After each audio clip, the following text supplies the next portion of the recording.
everyone, and welcome back to our second episode of Silenced Voices. I'm Gracie. And I'm Claire. And today we're going to be talking about an episode that we listened to on the Survivor Sisters podcast page. And this one is called Summer Story. So, a little bit of background on the Survivor Sisters.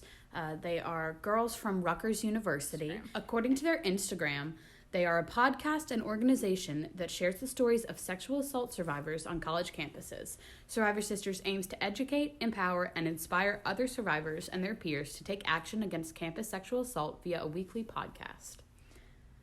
So this is interesting for us because our mission statement is educate, empower, and advocate for survivors and community members. So it's really interesting that their goal is much like ours, which is awesome.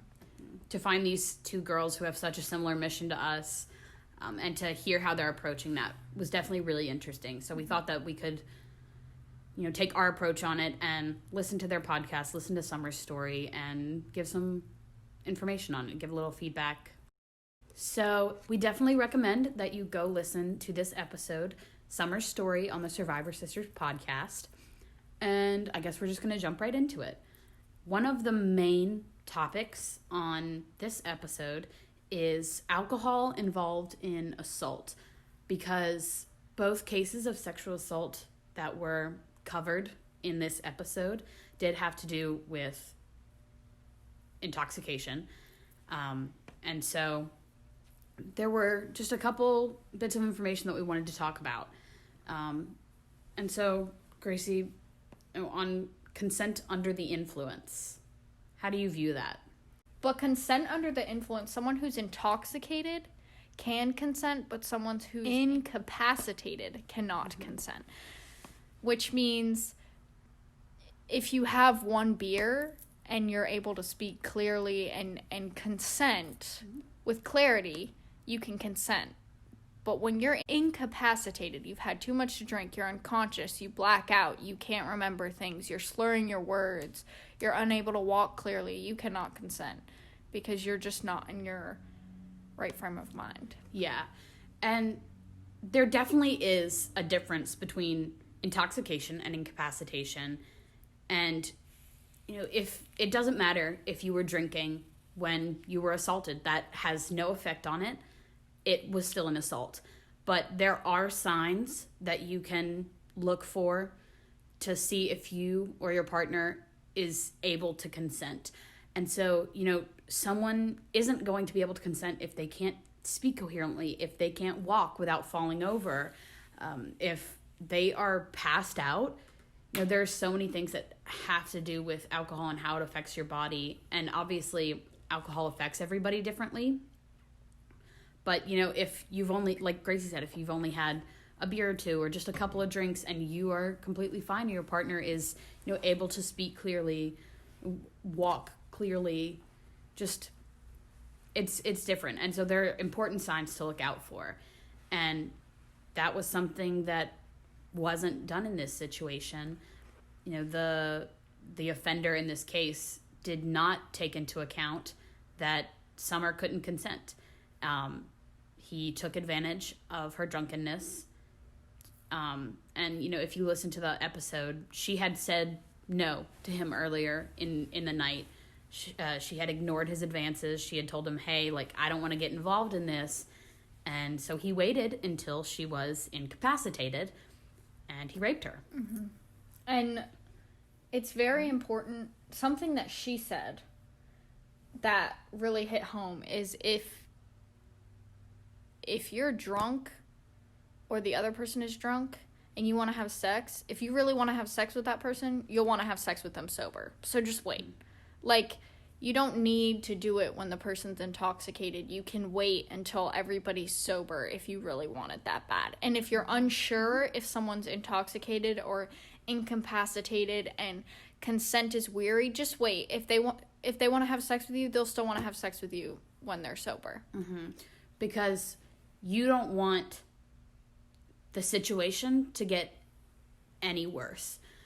If you are really in the mood, if you're feeling it, but you're not quite sure if they are able to make that cognitive decision, then you don't want to just jump straight into it and take advantage of the situation when you very well could wake up the next morning and they don't remember it at all, or you don't remember it at all. You don't want to be in that sort of situation where it was, what did I do last night? What did this person do to me, or what did I do to that person? So definitely it is that situation where, like, if you want to have sex when you're drunk, you will want to have sex when you're sober. Yep. The next kind of, like, topic or, like, branch of topic we want to talk about is, like, the aftermath of when you're sexually assaulted and everything that comes with it. And the great thing about this episode is they went into multiple different aspects that sometimes survivors don't go through every single aspect that they talked about. And one of the first ones they talked about was the rape kit. Mm-hmm. So she, a few days after, decided to get a rape kit, and she didn't want to go anywhere like criminally yet or with the school. She was just like, I just know that I want to do this and have the evidence there.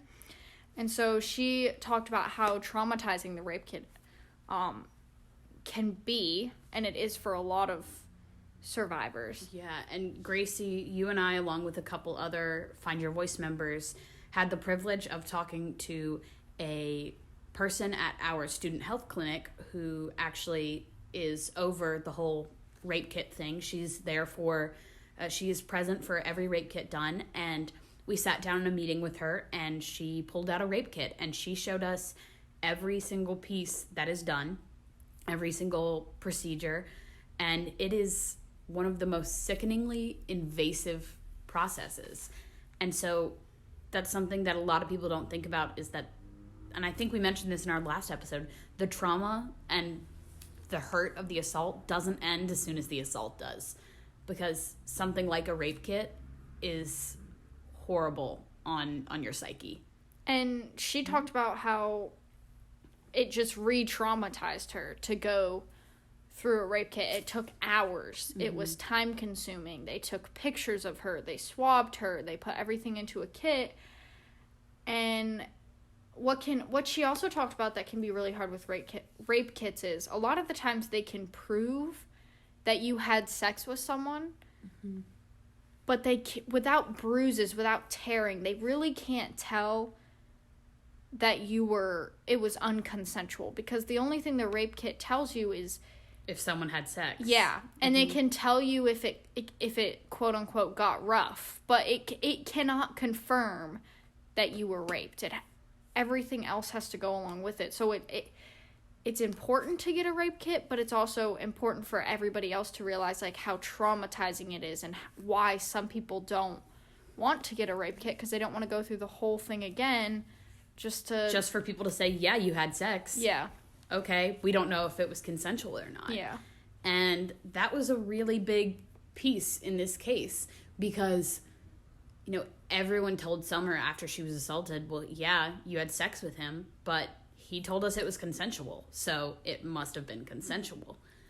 And the big thing in her, so she went to Title IX, which we'll talk about next, but along with that, people were like, well, you had consensual sex because he used one of your condoms that was out on the nightstand. And it's like, that, it doesn't make sense. Like, you can have condoms and they can use your condoms and you can still be raped. It was definitely a case of people using her previous sexual history against her. And Summer had condoms in her dorm room.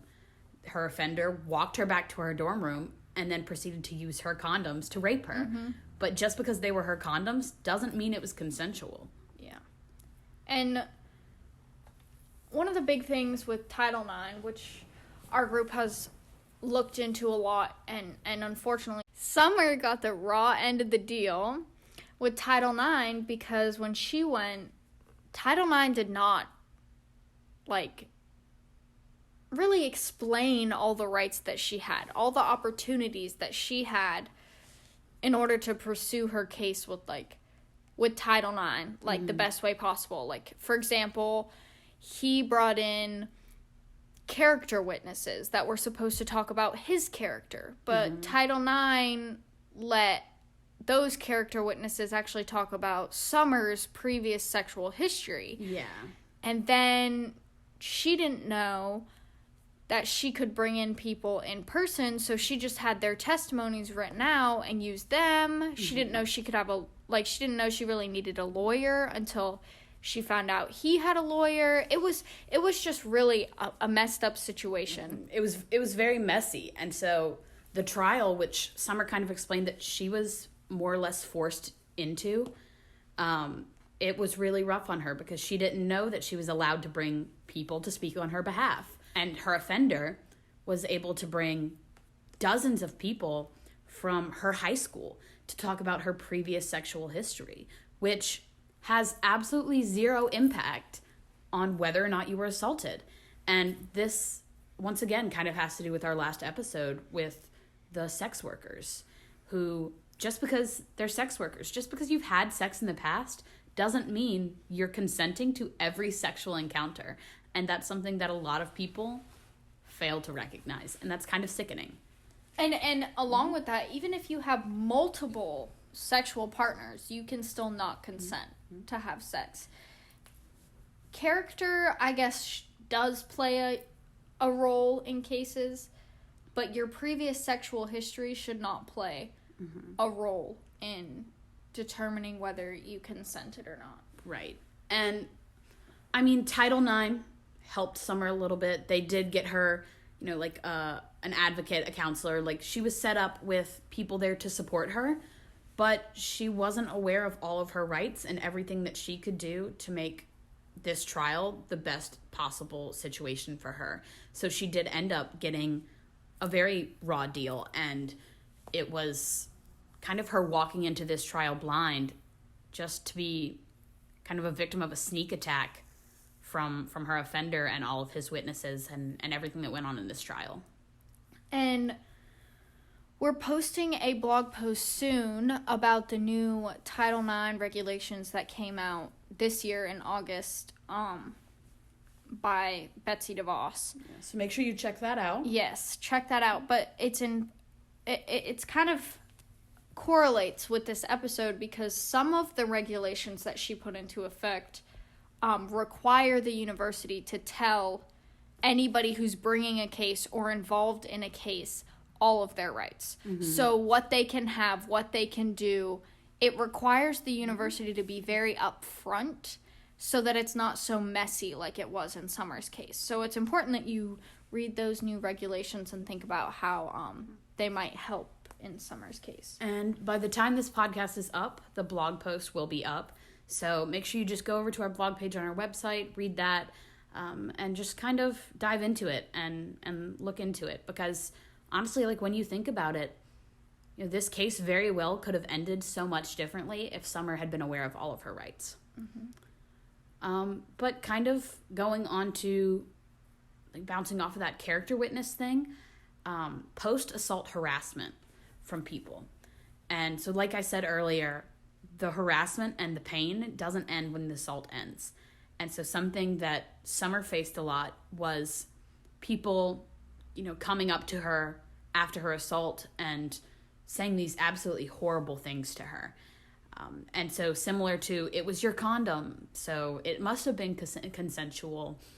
And, being afraid to walk around your own campus out of fear that, one of your offender's friends or even some random stranger is going to come up to you and harass you for being a quote-unquote liar. Mm-hmm. So, and it just, with Summer's story, it shows that post-assault harassment never ends. Mm-hmm. Because to this day, she talks about how she doesn't want to go back to her hometown because she doesn't want to run into someone who believes that her offender didn't do it and believes that she's lying. And it's just constantly people judging you based on that, so you can't ever really move on. You're kind of stuck in this in-between of, am I going to run into someone who knows him, who cares about him, who believes him and thinks I'm a liar, and I have to go through all of this.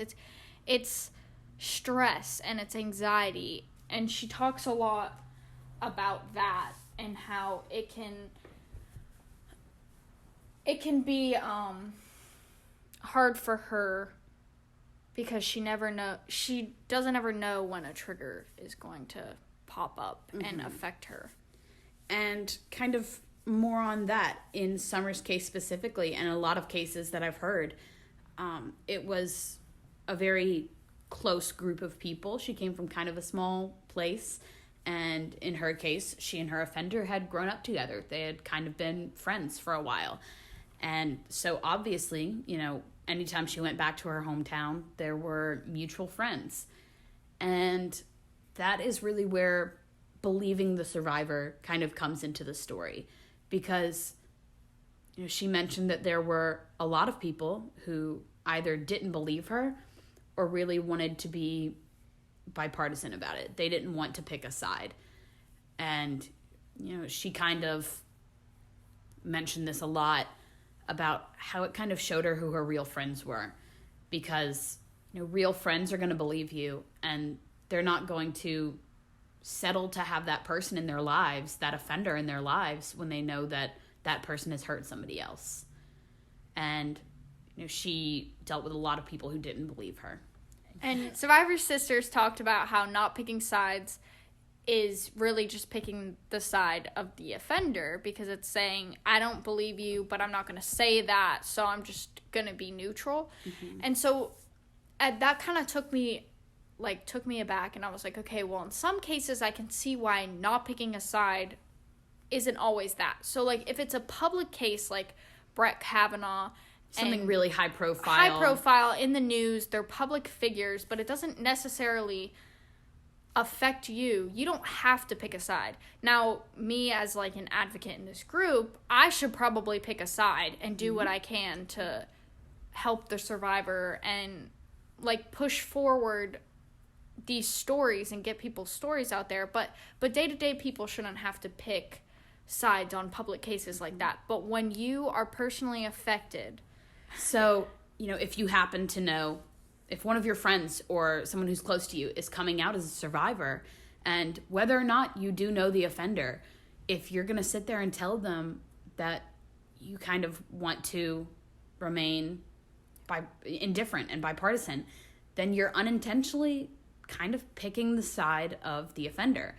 And because you're telling them, you know, yeah, I'm here for you, you're my friend, but I'm not going to straight up tell you I believe you.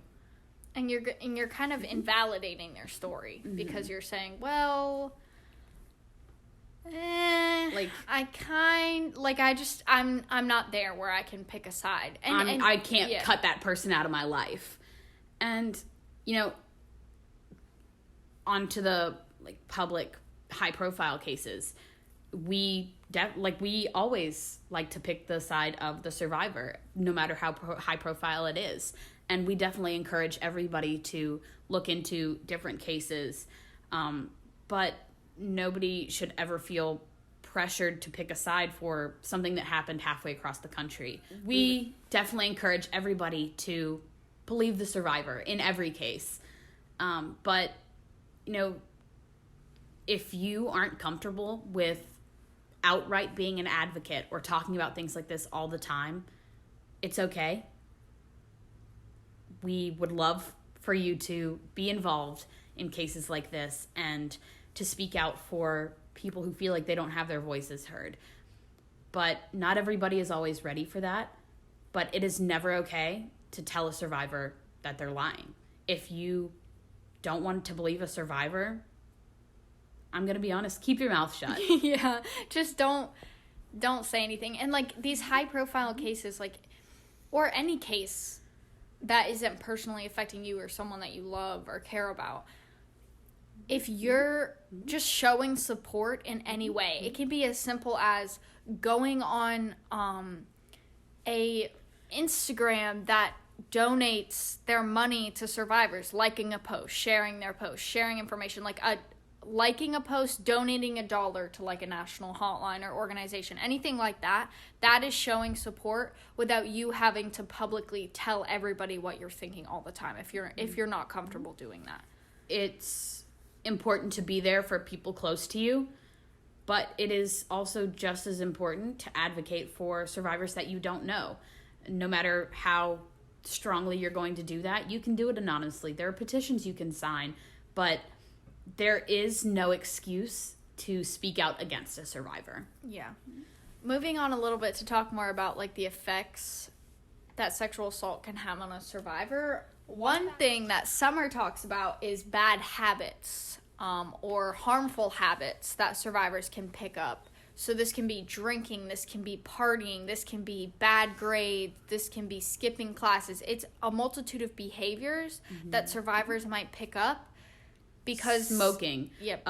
Eating too much, eating too little, sleeping too much, sleeping too little. And it's different for everybody. Summer talks about how once you're sexually assaulted, your brain changes. The neurons in your brains actually change. So when you're assaulted, you're not expecting it. You're unaware. So then you walk through your life and you're wondering, when is another thing like this going to happen that I'm not expecting? So then you're on high alert. So maybe you skip a class because you're like, I don't want to see someone that I might know that might know about this and not believe me. What if my offender's going to be in that class? Yep. Or you're like, oh, I'm gonna go party to get my mind off of it, or I'm gonna drink, I'm gonna start binge drinking. Like, it's just a multitude of things that happen because their survivor is trying to take control. And taking control was really something that Summer talked about because Summer was assaulted twice. She was assaulted the first night that she moved onto Rutgers campus, and then she was assaulted again a few months later at a frat house because a lot of survivors put themselves back in situations that are similar to their first assault because they want to feel in control. They want to feel like they're taking control back. Like, see, I'm gonna put myself in this situation again, but this time nothing bad is gonna happen to me. And unfortunately for Summer, this second time she did that, something bad did happen to her, and she was assaulted again. And that's in no way, like she talks about, that is in no way blaming her. Because that's the way that she dealt with the trauma that happened to her. And regardless of her getting drunk, her going to a frat party, her going up into a room with multiple guys, like, it is not her fault. If she doesn't consent, she doesn't consent, and that's the bottom line. So, Summer talks a lot about these negative coping mechanisms and these bad ways of healing, but she also kind of goes on to talk about the positive ways that she has begun to heal. And Summer has actually started a business where she does some spiritual healing, which I thought was actually incredibly interesting. I'm kind of into that spiritual stuff, like healing crystals and stuff like that. And one thing Summer does especially is tarot card readings. She does them most usually for survivors, but also for anybody. So she talked about how she was going to leave. She felt like she needed to leave Rutgers and go to California, and she just needed to get away from all that had happened. And when she was in California with her brother touring schools, she went to this tarot card reader, and this lady was like, you should read tarot for people. Yeah, tarot for people. And they were like, and so that really changed the life for her. And she got into tarot reading, and then that led to helping people spiritually. And what was really important for her is she turned this negative and this traumatic experience, and she did something with it. She tries to help other people. She's part of organizations that reach out, help other survivors. She has really made it her mission to help others in the same situation and try to prevent sexual assault from happening. Summer has actually become an advocate for other survivors, and she has actually been present at a couple of rape kits that have been done for other survivors. She's been there to hold their hands, been there to support them. And as rough as that was for her, that was also eye-opening, and she was able to be strong for somebody who was just as vulnerable and weak as she had felt all that time ago. And one thing that I think is important to take away from all this is healing happens differently for everyone.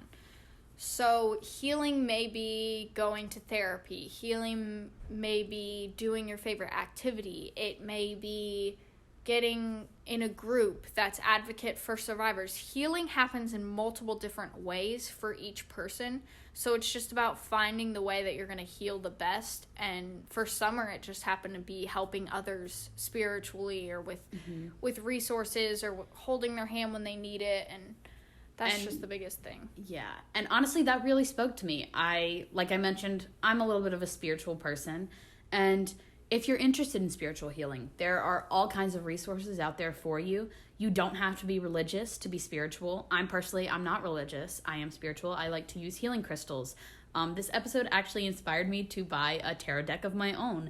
And so I'm kind of working with that, seeing how I can, play around with it and use it to my advantage and use it to help others. And you don't have to be non-religious to be spiritual. You can be a Christian, you can be a Muslim, you can have any sort of religion and still be spiritual. You can believe that things have healing energy, and that's kind of the idea of spirituality. And it is, in the best way possible, very simply complicated. Mm-hmm. There are simple ways to go about it, or you can go all the way to buying a deck of tarot cards, or you can just go to your local mythical shop and buy a healing crystal. And whether or not you actually believe that it has healing energy, you can look at it and associate it with something positive. And so every time you look at that little rock on your dresser, you'll think of something positive and you'll think, hey, I bought that when I was being strong for myself. Mm-hmm. And, there are all kinds of ways to heal. You can meditate, you can go talk to somebody, and Summer found her way, and she's sharing it with other people, and I think that that's awesome. I think that's all we have to talk about today. So just to wrap it up, some of our big points that we want everyone to remember is not believing the survivor is not an option. Mm-hmm. You can never invalidate someone's story. If it's high profile, then you don't have to take a stance if you don't want to. But if it affects you or someone you care about, not believing the survivor is not an option. Don't invalidate people, and don't make excuses for offenders. Don't say, well, they were drunk. Okay, I'm sorry. Cool. It's a complicated topic. Sexual assault is a heavy and complicated topic, but in no way should we ever tell a survivor that what they're feeling or what they experienced was deserved or invalid or anything like that. And one of our other things is if you really want to have sex with someone when they're drunk, you'll want to have sex with them when they're sober, so just wait. Just wait the 12 hours, wait the 24 hours, just wait it out so you don't end up hurting them or you don't get hurt yourself. Mm-hmm. And then our last thing is healing comes in all different forms. Just try to find your own and find your way. And there are resources everywhere. And, we have resources that we've shared on our website, on our Instagram. You can find them anywhere. And we definitely suggest that you go listen to the Survivor Sisters podcast to hear these stories of these strong survivors who have quite literally gone through hell. And they have come out of the other side. Whether or not they're stronger, they've come out of the other side. Mm-hmm. And so we just want to remind you that there will be a transcript on our website for this episode. And you can find more information about us at findyourvoice.ecu on Instagram. And then our website is findyourvoiceecu.com. Thank you so much. Once again, I am Claire. And I'm Gracie. Have a great day.